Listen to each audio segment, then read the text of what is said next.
Ja,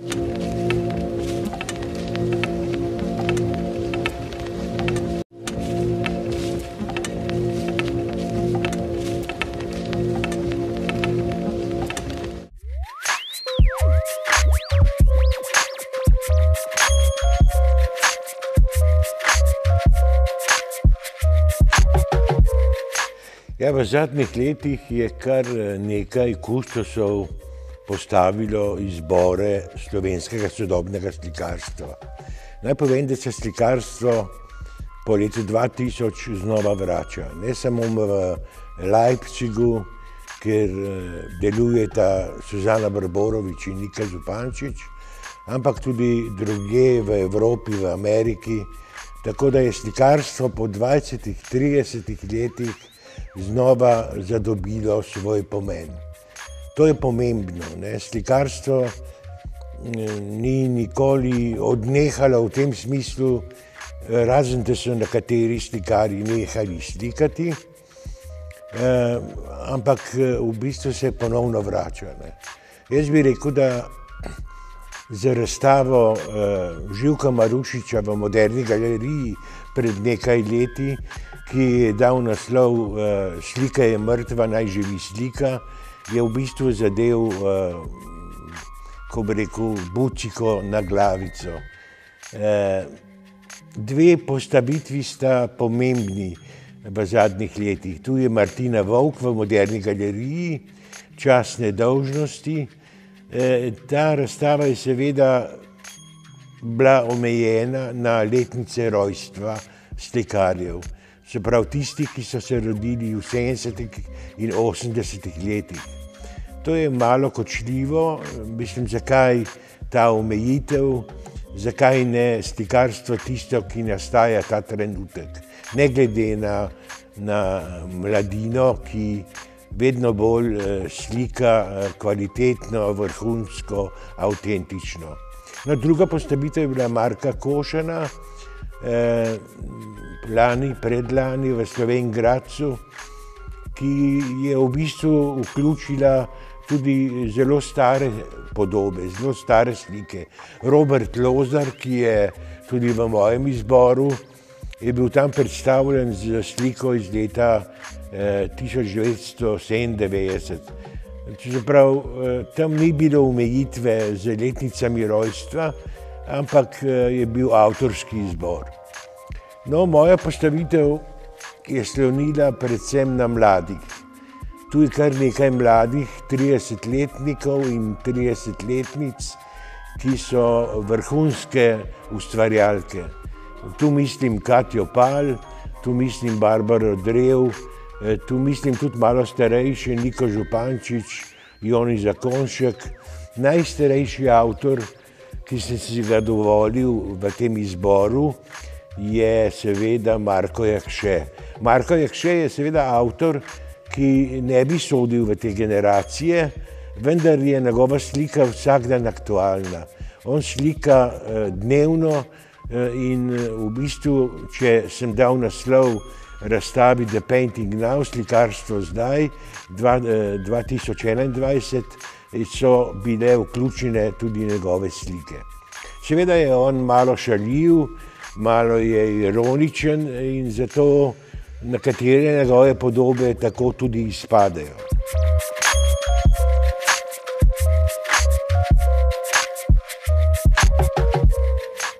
Kar zadeva 13 avtorjev in avtoric, sem v bistvu sledil predvsem vrhunskosti in pa aktualnosti slikarstva.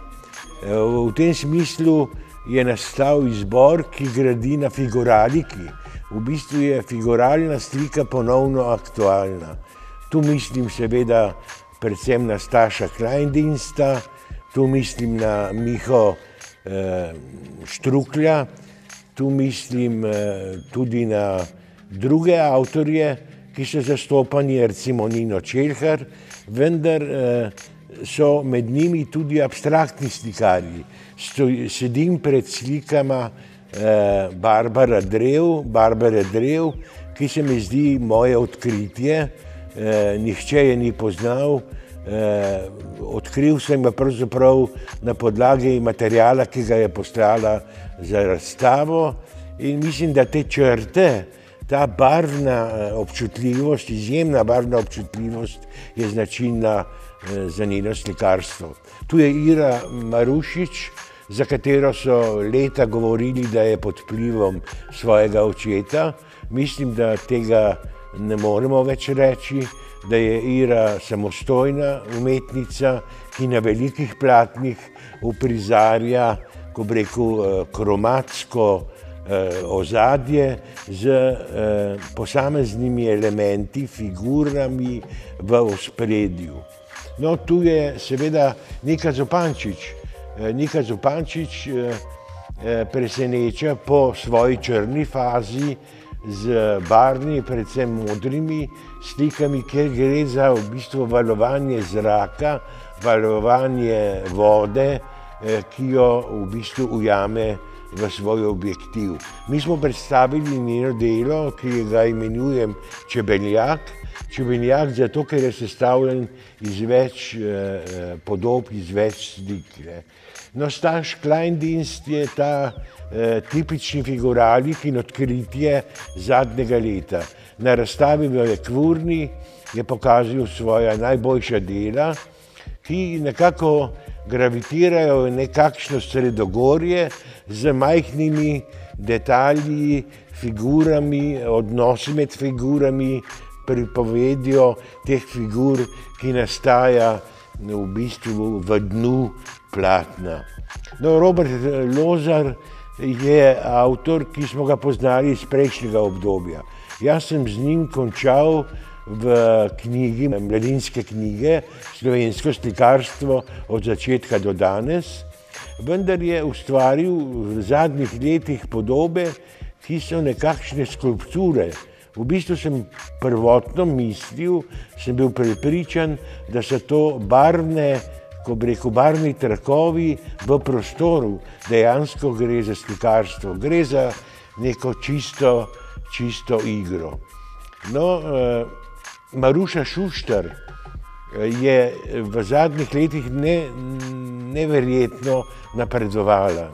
Napredovala v tem smislu, da je ploskov razprla, prej je bila monokromna in da te figure v bistvu zdaj ležijo, visijo, bežijo v teh različnih ploskvah, ki se lomijo. Tudi Katja Pal je odkritje te razstave. Je v bistvu Madžarka, ki živi v Lendavi in z svojimi na videz monokromnimi slikami uprizarja lomljenje ploskev, ki jih loči z diagonaljami, ki niso niti bele, niti te ploskve niso enobarvne, ampak je poseben barvni, senzibilni odtenek, ki sestavljajo, ki uprizarjajo neko devenire, spas, postajanje prostora. Joni Zakonjšek je klasična. Joni Zakonjšek je tu zato, ker ji verjamemo že desetletja. Joni Zakonjšek je v svojih 3 slikah uprizorila naravo, v bistvu cvetenje, razcveteno gotiko s fiorito, ki v bistvu preseneča s to senzibilno naturo. No, Miha Štrukelj nas preseneča tokrat z 2 slikama. Ena je klasična, to so prostori, ki so nekakšne stranske ulice, velemest, on veliko potuje, vzhod, Kanada, pa tudi Norveška. No, in norveška slika je sestavljena iz samih fragmentov, iz posameznih celic, iz posameznih odlomkov, ki uprizarjajo goro, ki jo je slikal na svojem študijskem potovanju po Norveški. No, Nina Celhar je seveda tudi odkritje.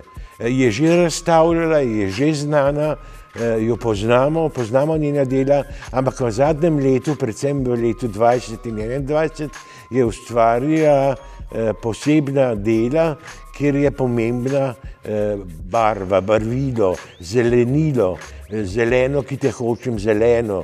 V bistvu neka ljubezen do neke žive, mrtve pokrajine, kajti v teh zelenih grmčkih so tudi stavbe nekako utojene, vendar vkomponirane v njeno sliko.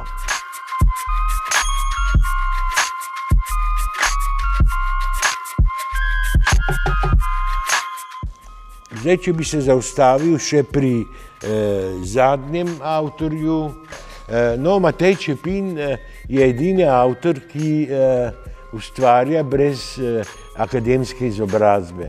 Nikoli me ni motilo, če je avtor, ko bi rekel, ne akademsko izobražen. V bistvu me je to privlačilo, posebej, ko je šlo za nek novum. In ta novum pri njemu je sicer ozadje, zapolnjeno do roba slike, barvno, neka trava, neko nebo, vendar tisto, kar je pomembno, so pravljice. Pravljice z figuricami, recimo iz Grimovih pravljic, ki uprizarjajo neko sceno, neko posebno doživetje.